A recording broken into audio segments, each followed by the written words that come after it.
계시록 5장 1절부터 8절 말씀입니다. 시작. 내가 보매 보좌에 앉으신 이의 오른손에 두루마리가 있으니 안팎에 썼고 7인으로 봉하였더라. 또 보매 힘있는 천사가 큰 음성으로 외치기를 누가 그 두루마기를 펴며 그 인을 떼기에 합당하냐 하나 하늘 위에나 땅 위에나 땅 아래에 능히 그 두루마리를 펴거나 보거나 할 자가 없더라. 그 두루마리를 펴거나 보거나 하기에 합당한 자가 보이지 아니하기로 내가 크게 울었더니 장로 중에 한 사람이 내게 말하되 울지 말라. 유대 지파의 사자 다윗의 뿌리가 이겼으니 그 두루마리와 그 7은을 떼시리라 하더라. 내가 또 보니 보좌와 네 생물과 장로들 사이에 한 어린 양이 서 있는데 일찍이 죽임을 당한 것 같더라. 그에게 7뿔과 7눈이 있으니 이 눈들은 온 땅에 보내심을 받은 하나님의 7영이더라. 그 어린 양이 나와서 보좌에 앉으신 이의 오른손에서 두루마리를 취하시니라. 그 두루마리를 취하실 때에 네 생물과 24장로와 그 어린 양 앞에 엎드려 각각 검은 고와 향이 가득한 금대접을 가졌으니 이 향은 성도의 기도들이라. 아멘. 저녁마다 사모님과 함께 미생을 한 편씩 봤었습니다. 근데 어느덧 보다 보니까 미생이 뭐지? 라는 그런 생각이 들게 되었어요. 아는 것 같은데 모르는 단어였던 것이에요. 미생물인가? 혹은 아직 생명을 얻지 못했다는 소리인가? 긴가민가 했습니다. 그래서 찾아봤어요. 그랬더니 미생의 뜻이 무엇이냐면요, 바둑판 위에 돌 하나가 이렇게 떨어졌는데 놓여졌는데 두 눈이 없는 상태를 미생이라고 그렇게 이야기한다라고 합니다. 아직 이 돌이 살을지 죽을지 알 수 없는 상태인데 다만 대국자가 그것을 운용하기에 따라서 그 나름에 따라서 죽을 수도 있는 수가 되며 또한 살 수 있는 수가 되기도 한다라는 것이에요. 모든 바둑돌에 놓여지는 바둑판에 놓여져 있는 돌은 사실상 미생으로부터 출발한다라고 합니다. 그럼에도 불구하고 대국자의 주권에 따라서 어느 돌들은 신의 한 수가 되기도 하고 역전의 묘수가 된다라는 것을 미생을 통해서 우리는 이야기하고 깨닫고 있다라는 것을 알게 되었어요. 우리가 이 땅에 태어났는데요, 우리가 철이 들어갈수록 느끼는 감정은 무엇이냐면요, 나는 누군가, 도대체 나는 어디에 있는 것인가, 여기는 어딘가라는 그러한 질문을 하게 돼요. 그리고 더 나아가는 것은 뭐냐면 나는 밥 한 술이나 빌어먹을 수 있는 존재인가, 상태인가 라는, 혹시나 추락하고 있는 것은 아닌가라는 그러한 의문과 감정을 품게 된다라는 것이에요. 밥 한 술을 안전하게 뜨는 것이 행복이라는 것을 아는 것, 그때 비로소 우리는 철이 들게 되고요, 그렇게 철이 들자마자 죽는 것이 인생의 무상함이 아닌가 하게 된다라는 것입니다. 성도의 삶도 예외는 없습니다. 그래서 소요리 문답, 대요리 문답의 첫 번째가 무엇입니까? 인간의 목적은 무엇입니까? 라고 목적에 대해서 물어봐요. 여러분 잘 아시다시피 성경에서는 인간의 목적에 대해서 무엇이라고 이야기하고 있습니까? 하나님을 영화롭게 하는 것이 인간의 제일 된 목적이라고 이야기하는 것을 보고 알고 있다라는 것이에요. 그렇다면 이 하나님을 영화롭게 한다라는 것은 무엇을 뜻하는 것일까요? 매일마다 제물을 드려서 피칠각판 그 제사를 뻑적지근하게 하나님 앞에 드리는 것, 그것이 하나님을 영화롭게 하는 것일까요? 아니라는 것을 잘 알고 있어요. 하나님을 영화롭게 한다라는 것은 무엇이냐면요, 하나님이라는 존재가 우리와 어떤 관계를 가지고 계시며 그 하나님이 이스라엘과 가지신 그 관계처럼 어떻게 합니까? 우리를 이끌어 가시고 우리의 삶을 이끌어가고 계시다라는 것, 그것을 깨닫고 그것대로 살고 그에 맞는 행동을 하는 것을 하나님을 영화롭게 하는 것이다라고 성경은 이야기를 하고 있다라는 것이에요. 즉 하나님의 자녀로서의 자각과 그 자녀됨을 자각하는 것을 하나님을 영화롭게 한다의 그 영화롭게의 본질이라는 것이에요. 이 기본 개념이 해결되지 않으면은 내가 하나님을 믿는 것인지 혹은 하나님을 통해서 주어지는 돈과 권력을 믿는 것인지 알지 못하는 그러한 상태에 이르게 된다라는 것이에요.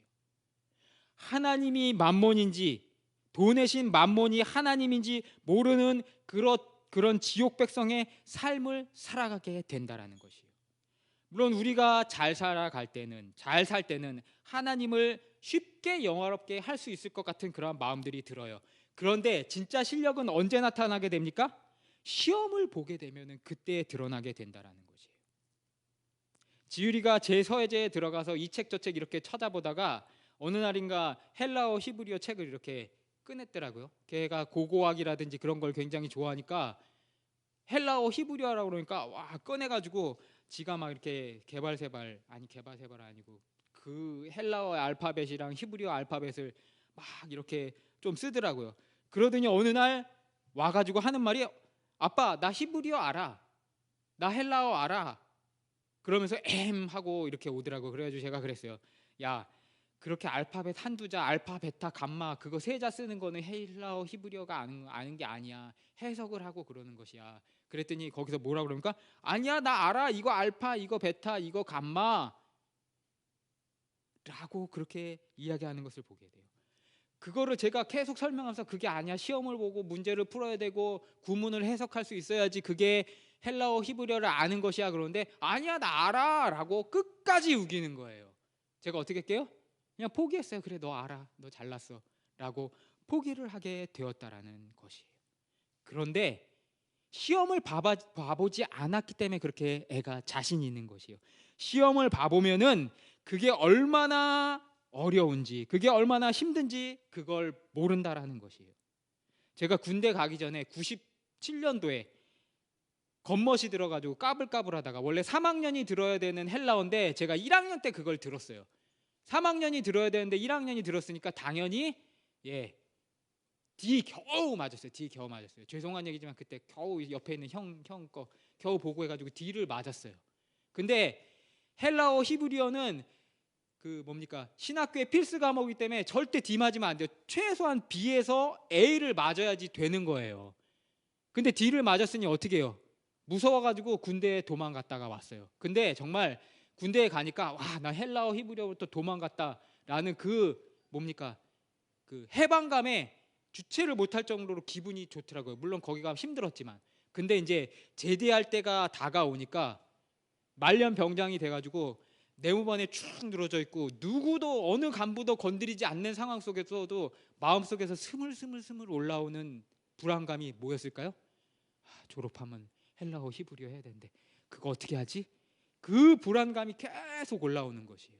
결국 졸업이 아니라 뭡니까 제대하고 학교에 가가지고 헬라어 히브리어를 제가 통과하기 위해서 수업 끝나면은 바로 친구랑 같이 헬라어 히브리어 잘하는 친구가 있는데 그 친구 따라가지고 도서관 올라가가지고 밤 10시까지 기출문제 풀고 알파벳 외우고 문제 그거 해가지고 통과를 했다라는 것이에요. 시험을 봐보지 않으면은 세상이 얼마나 어려운지 모른다라는 것이에요. 우리 삶 속에서도 하나님을 영화롭게 하는 것이 결국 시험에 직면해 보지 않으면은 잘 알 수 없다라는 것이에요. 오늘 나오는 요한의 공동체들도 그랬습니다. 이들도 시험을 받고 있었습니다. 그들이 지금 박해를 받는데 그 박해의 원인과 그 끝을 알 수 없었기 때문에 근본적으로 이런 질문을 하고 있어요. 하나님은 누구시며 왜 우리에게 이런 시험을 주시는 것이며 우리가 드리는 기도들은 도대체 어느 허공에 떠돌고 있으며 하나님이 듣기나 하시는 것이라는 그러한 의문들을 요한의 공동체들이 품고 있었다라는 것이에요. 그 대답으로 미혹자들 가운데서 이 시험을 통과하는 방법은 여기 이 초대교회에 요한의 교회에 있는 것이 아니라 저기에 있다. 어디? 이세벨의 교훈 속에, 니골라당의 교훈 속에, 자칭 유대인이라 하는 오사리 잡귀신 그것들을 다 교회 안에 끌어들이는 상황에 요한의 공동체가 빠져들게 되었다는 것이에요. 그런데 엎친 데 덮친 격으로 어떻게 됩니까?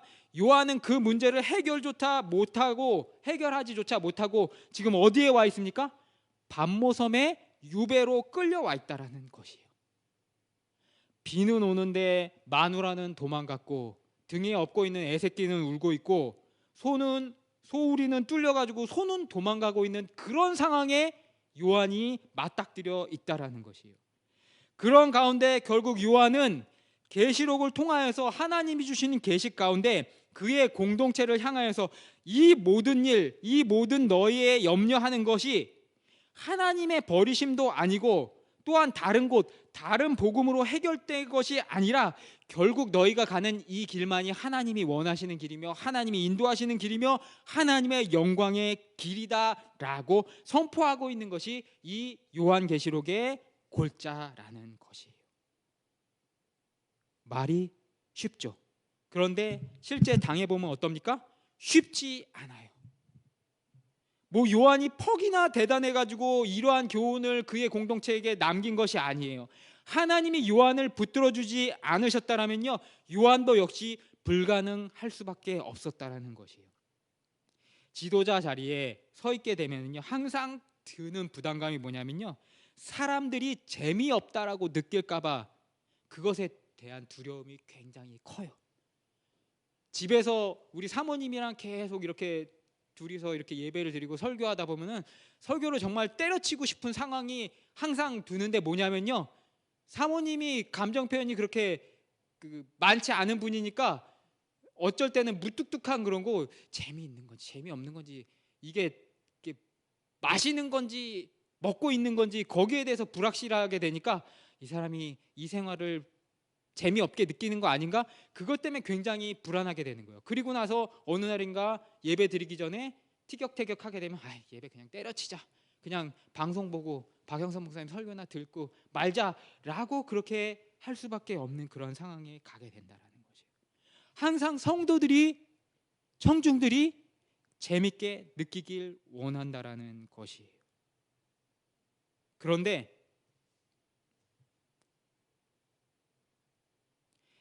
여러분, 무언가 재밌다라고 생각하는 것, 그게 평생 재밌는 것을 본 적이 있어요?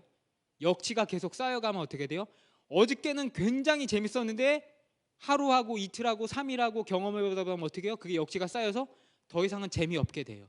그래서 술에 중독된 사람은 다른 중독을 찾기 위해서 도박에 중독이 되고, 도박에 중독에 빠진 사람은 또 역치를 만족시키기 위해서 어떻게 해요? 마약 중독에 가고 성 중독에 빠지고 계속 중독으로 갈 수밖에 없다라는 것이에요.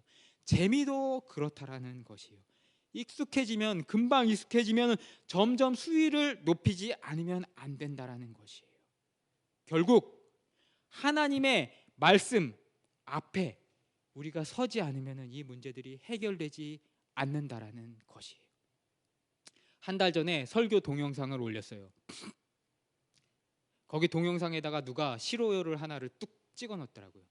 그거 시로요 하나 이렇게 유튜브 클릭하는 건데, 그때부터 계속 마음에 이게 걸리는 거예요. 도대체 내 설교가 이렇게 싫어가지고 여기에다가 예배 사진에, 예배에 유튜브에다가 시로요를 찍을 사람은 정말 나를 얼마나 증오하는 사람일까? 라는 그런 생각에 사로잡히게 된 것이에요. 아니 도대체 나는 좋아요도 하나도 제대로 받지 못하는 사람이, 못하는 인간이 도대체 무슨 설교자가 되겠다라고 여기 서 있는 것인가? 좀 성공을 하려면 따봉도 척척 받고 그래야 되는데, 내가 봐도 정말 난 정말 한심하네 라고 한 달 내내 생각에 빠지고 한 달 내내 어떻게 됩니까? 다운되어 있는 그 모습을 보게 되었어요. 하나님이 시키지 않았다라면요, 하나님이 이끌어 주시지 않았다라면은 결국 어떻게 합니까? 감당 못할 일이라는 것이에요. 요한의 상태가 그랬어요. 애는 업었는데 마누라는 도망가고 외양간은 터져가지고 소는 도망가고 비는 추적추적 내리는 상황에서, 그의 공동체를 어떻게 해결해야 될지 모르는 상황에서 이 주옥 같은 요한계시록의 교향곡이 나올 수 있었던 이유는 그가 잘나서, 그가 위인이라서, 그가 왕후 장상의 씨앗이 아니라서요. 어떻게 해요? 하나님이 그를 잊지 않고 그를 붙들어 주시고 성령으로 말미암아 그에게 환상을 보여주셨기 때문이라는 것이에요. 요한도 반모섬까지 간 상황에서요, 자신의 방향과 달리 흩어지는 공동체의 양들을 향하여서 후들후들하면서 절망을 느낀 것이 성경에 나와 있는 것을 보게 돼요. 5장 4절 말씀을 볼게요.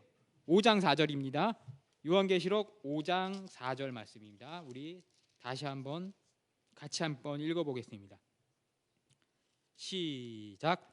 그 두루마리를 펴거나 보거나 하기에 합당한 자가 보이지 아니하기로 내가 크게 울었더니 아멘. 제가 요한계시록을 초반에 설교할 때 이야기를 드렸죠. 요한 사도는 설교를 하라 그러면은 올라가서 무엇했다라고 그래요? 가끔 올라가서 서로 사랑하라, 이것이 주 예수 그리스도의 뜻이니라 라고 이야기하고 내려왔다라고 제가 이야기 드린 것이 기억날 것이에요. 하도 맨날 올라가가지고 그 설교만 하니까 성도들이 요한 사도님 다른 설교는 할 줄 모르세요? 왜 맨날 사랑 그거 한마디만 하고 내려오십니까? 라고 이야기를 했어요. 그래서 그 별명이 자칭 타칭 사랑의 사도가 되었다라고 이야기 드렸다는 것이에요. 자신이 살아상전에 예수님을 배웠고 예수님이 사랑하고 예수님이 너에게 나의 어머니를 맡긴다, 이가 너의 모친이다 라고 이야기했지만, 그리스도를 배웠지만 그 생생함을 자기 성도들에게 전하고 싶은데 말주변이 없어서 서로 사랑하라고 밖에 이야기할 수 없는 그 바보 같은 사도가 요한이었다라는 것이에요. 그래서 오늘 환상 중에 말씀을 받았음에도 불구하고 어떻게 됩니까? 풀지 못하는 심적 부담감에 그 말씀을 받자마자 그가 어떻게 됩니까? 오죽하면 환상 중에 내가 절망하여서 대성통곡하였다라고 자기 손으로 기록하고 있다라는 것이에요. 우리가 상상하는 것과는 달리 얼마나 찌질했어요.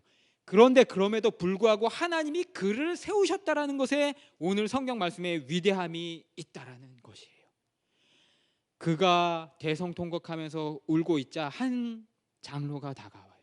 그 장로가 뭐라고 얘기합니까? 5절에 울지 마라, 유다 지파의 사자 다윗의 뿌리가 승리하였으니 그가 7인을 열 것이다 라고 선포하고 있는 것을 오늘 5절에서 보게 됩니다. 여기서 요한 사도도 있고 저와 여러분도 있고 우리가 안다라고 하면서도 맨날 까먹고 있는 복음의 핵심적인 정수가 심기어져 있는 것을 우리가 봐야 한다는 것이에요. 우리는 항상 말로는요, 예수 그리스도께서 우리의 구세주 되었다라고 고백을 하지만 정작 우리 앞에 문제가 있을 때는 그 문제를 예수 앞에 내놓지 못해요. 못하고 누가 이 비결을 좀, 이 책을 좀 펴서 나에게 보여줄 사람이 없나라고 찾고 헤매고 돌아다니면서 통곡한다라는 것이에요. 누가 풀어주셔야 돼요? 예수님이 풀어주시지 않고는 답이 없음을 알면서도 딴 데서 찾게 된다라는 것이에요. 왜요? 믿음이라고 생각하는데 사실은 우리 안에 온전한 믿음이 없기 때문에 그렇다는 것이에요. 이 믿음의 정수를 잊어서 버렸기 때문에, 까먹었기 때문에 그렇다라는 것이에요. 믿음이라고 하는 것은요, 무슨 거창한 뇌 속의 화학 반응이나 화학 작용이나 뽕을 맞아서 미친 듯이 행동하는 그러한 복합적인 상상들, 그런 것이 아니에요. 실제로 서로 우리 간에 그렇게 행동하면서 서로 박수치면서 그게 믿음이야, 너 믿음 크다라고 이야기하는데, 사실 믿음은 우리가 생각하는 것과 달리 그런 것이 아니고 아주 단순해요. 그것은 무엇이에요? 예수 그리스도께서 구원자 되신 이것만 믿으면 그것이 바로 믿음이라는 것이에요. 이걸 믿으면은 인생의 만사가 해결되고요, 죽음을 두려워하지 않게 된다라는 것이에요. 사도 바울 선생님이 그렇게 얘기하셨어요. 독사를 집고 독을 마셔도 해를 두려워하지 않는다라고 얘기해요. 여러분, 독사를 짚고 독을 마시면 사람이 죽습니까? 안 죽습니까? 미국에서 진짜로 그거를 시험해본 목사가 있는데 그 사람 죽었어요. 믿음이 좋아도 그걸 먹으면 죽어요. 그러면 독사를 짚고 독을 마신다라는 것은 무엇이에요? 죽음도 불사할 두려움이 믿음으로 말미암아 생기게 된다라는 것이에요. 왜요? 천국의 약속을 알기 때문에 그렇다라는 것이에요. 그런데 믿음이 없으면 제 아무리 기적과 이사, 표적 이런 걸 봐도 다 소용없다라는 것이에요.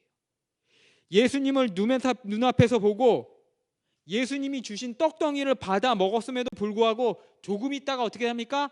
바라바를 놔주고 예수를 매달라라고 이야기했던 사람들이 예루살렘의 이스라엘인들, 유대인들이었다라는 것이에요. 기적과 표적과 이사는 사람을 변화시키지 못해요. 믿음만이 우리를 변화시킬 수 있다는 것이에요. 사랑하는 성도 여러분, 하나님은 여러분이 성공하시길 원해요. 그리고 여러분의 그 삶을 통해서 세상 사람들에게 빛을 비추시기 원해요. 그런데 우리가 그 삶을 살지 못하는 이유가 무엇일까요? 우리의 삶에 능력이 없기 때문이에요. 능력이 없는 이유는 무엇입니까? 우리가 믿지 않고 믿지 않음으로 말미암아 구하지 않기 때문에, 기도하지 않기 때문이라는 것이에요. 왜 기도하지 못해요? 믿음이 없으니까.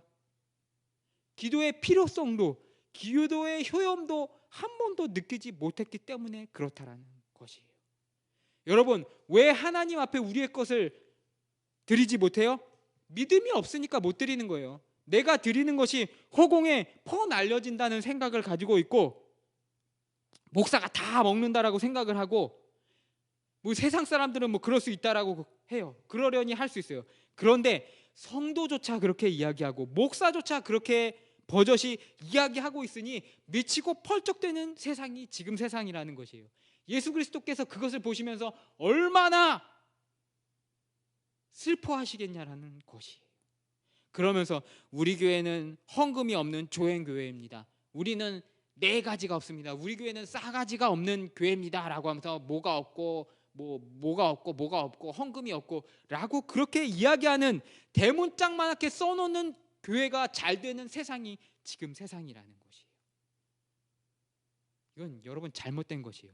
이거는 마치 이마에 뭐라고 써놓고 다니는 거냐면요, 나는 아버지의 유산을 노리면서 그가 말씀하는 것은 하나도 안 듣는 불효막심한 놈이라고 쓰고 다니는 것이, 그것을 자랑하는 것이 한국 교회라는 것이에요. 여러분, 그러지 맙시다. 폐류는요, 자신만만함에서 오는 믿음이 아니라요, 아버지가 못 죽이는 걸, 내가 자녀인 것을 알기 때문에 못 죽이는 걸 아는 걸, 그걸 볼모로 삼는 탕자의 상태라는 것이에요. 오늘 8절을 봅시다.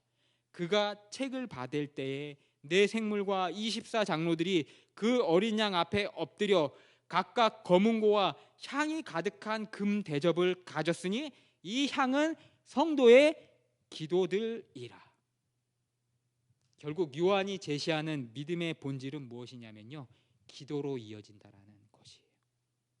그리고 요한의 공동체에 너희들이 이 고난과 박해 가운데 드리는 기도를 도대체 어디에 가서 허공으로 사라지는 것인지, 우리의 헌신들, 우리가 하는 이 모든 것이 어디에서 허공으로 사라지는지라고 의심을 품는데, 사실은 그 모든 것이 하나님 앞에 대접으로 올라가서 보이는 유형의 물질로 되어서 하나님이 다 흥하시기 위하여서 천사들과 24장로와 내 생물들이 그것을 받들고 있다라고 이야기하고 있다라는 것이에요. 그 믿음을 가지고 여러분이 기도하면서 나가시기를 바래요. 이렇게 사람들을, 성도들을 관찰하다 보면요, 계속 공부를 열심히 하는 그런 분들이 있어요. 공부를 열심히 하는 것 칭찬할 일이에요. 그런데 거기서 조심해야 될 것이 뭐냐면요, 공부를 하면은 사람이 칭찬하고 부담을 안 줍니까? 계속 공부만 하고 학교에만 머무르려고 하는 그러한 분들이 있어요. 근데 그거는 잘못됐어요. 그거는 낭인이에요.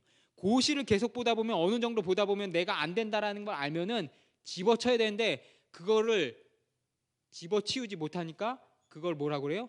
고시낭인이라고 그렇게 이야기하는 것처럼, 공부도 중요하지만 어느 땐가 가서는 그 수두룩한 빡빡한 학위기가 중요한 것이 아니라 어떻게 해요?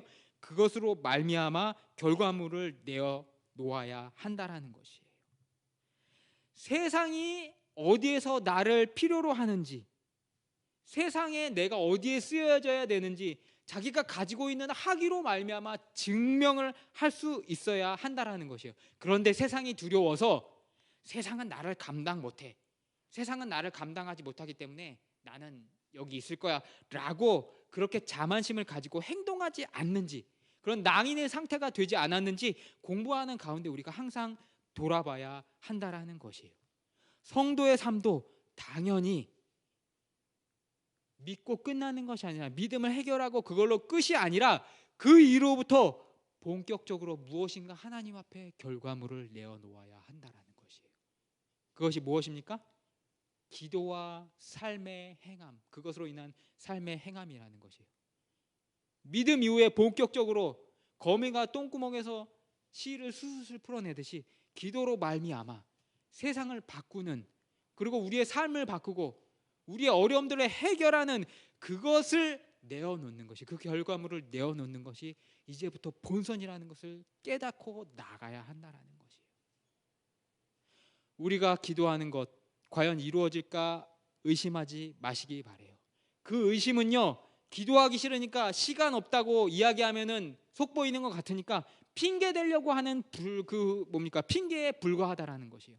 우리가 드리는 그 기도는 차곡차곡 다 올라가서 하나님 앞에 쌓이고 그 보이지 않는 말들의 향연인 것 같지만 결국 하나님이 보시고 하나님이 마실 수 있는 유기물로 명명백백히 나타난다라고 요한이 오늘 요한계시록 5장을 통하여서 증언하고 있다라는 것이에요. 우리 유지원 자매가 사업을 새로 시작했어요. 잘 될 줄? 안 믿어요? 믿어요. 맞아요. 아멘해요. 기도해요. 고모들이 기도하고 오빠, 언니들 다 기도해 줄 거예요. 기도하면은 하나님이 협력하여 선을 이루어 주신다라는 것이에요. 우리가 기도하는 것은 하나도 땅에 떨어짐이 없다라는 것을 기억하시기 바래요. 맨날 합력하여서 선을 이룬다고 하나님이 그렇게 말씀하시는데 그걸 말씀하시는 걸 알면서도 우리가 못하는 것이 무엇이에요? 기도라는 것이에요. 항상 말씀드리지만 죽어라고 기도하면 하나님이 이루어 주셔요. 우리 여기 김영희 교사님 앉아 계시지만 맨날 하는 얘기지만 며느리 기도를 하면서 며느리 직업을 놓고 기도를 몇십 년을 하니까 진짜 며느리가 안 생길 줄 알았는데 며느리도 생기고 며느리 직업까지 하나님이 이루어 주시더라고요. 이게 기도의 효험과 기도의 능력이에요. 실력이 없으면 하나님 앞에 의지해보라는 거예요. 우리 김영희 검사님 그렇게 맨날 기도하면서도요, 딸은 맨날 어디서 중매 받아오는데 저는 평생 어디 중매거리 한번 안 받아오더라고요. 왜요? 부끄러우니까. 제가 못 믿어오니까. 어디서 그래요? 예. 하여튼 그게 그거예요. 원숭이 엉덩이나 잔나비 똥구멍이나 거기서 거기에요. 예. 근데 우리 김영하 권사님, 우리 이모는 어디서 이렇게 해가지고 누구 해보라고 그렇게 막 대주더라고요. 그래서 저를 알아주는 사람은 우리 주원이 엄마 김영하 권사님밖에 없더라고요. 그런데 다 안 되는데 결국에는 누가 해결해 주셔요? 하나님이 해결해 주시다라는 것이에요. 그게 기도의 능력이라는 것이에요. 그 효험을 알고 그 효험을 경험했고 그 효험을 옆에서 지켜봤다라면은 힘들고 어려울 때 낙심하지 말고 남에게 비난의 화살을 돌리지 말고 하나님을 붙들고 하나님 바지가랭이 붙잡고 기도하시라는 거예요. 사랑하는 우리 유지원 성도, 기도하셔요. 하나님이 성공하게 해주실 거예요. 오빠를 그렇게 만들고 고모를 그렇게 만들고 누나를 그렇게 만들고 그렇게 만든 것처럼 하나님이 우리 주원이도 너무 사랑하셔서 그 길로 이끄실 것이라는 것이에요. 이렇게 제가 이런 그 예화들을 이야기하면요, 어떤 분들이 이래, 에이 그런 게 어디 있어요? 뭐 기도가 무슨 마법이에요? 복음이 그런 뭐 미신이에요? 마법이에요? 라고 그렇게 이야기하는 분들이 있어요. 맞아요. 성경은 믿음이고 바람의 실상이에요. 지금 내가 먹을 거리도 없고 집에 쌀거지가 떨어지는데 풀뿌리라도 잡아야 되는데 그 꼴깍꼴깍 하면서도 난 그건 마법이야. 나는 그런 거 아니야. 나는 지성인이기 때문에 그런 거 안 해라고 하면은 죽는 건 누구예요? 자기가 죽는 거예요. 꼴깍꼴깍 죽을 것 같으면요, 기도의 힘이라도 붙잡아 보시는 여러분 성도님들 되시기를 주님의 이름으로 축원하면서 이 설교를 마치겠습니다. 기도하면요, 하나님이 기가 막히게 연결하고 우리는 그 기도의 힘으로 말미암아 살 수밖에 없다라는 것을 우리는 성경을 통해서 알게 된다라는 것이에요. 하나님이 연결하여서 선을 이루시고 미생으로 눈이 있는지 없는지 살지 못 살지 모르는 우리의 존재를 연결시켜 주시고 네트워킹 해 주시고 어떻게 합니까? 바둑판의 돌 가운데 외롭게 떨어져 있는 것 같지만 그 옆에 있는 돌들을 통하여서 우리의 삶을 인도해 주시고 하나님이 원하시는 좋은 곳으로 채워주신다는 것을 믿고 나가는 우리 금안석교회 성도 여러분 되시기를 주님의 이름으로 축원하면서 오늘 설교를 마치도록 하겠습니다. 우리 함께 기도하시겠습니다.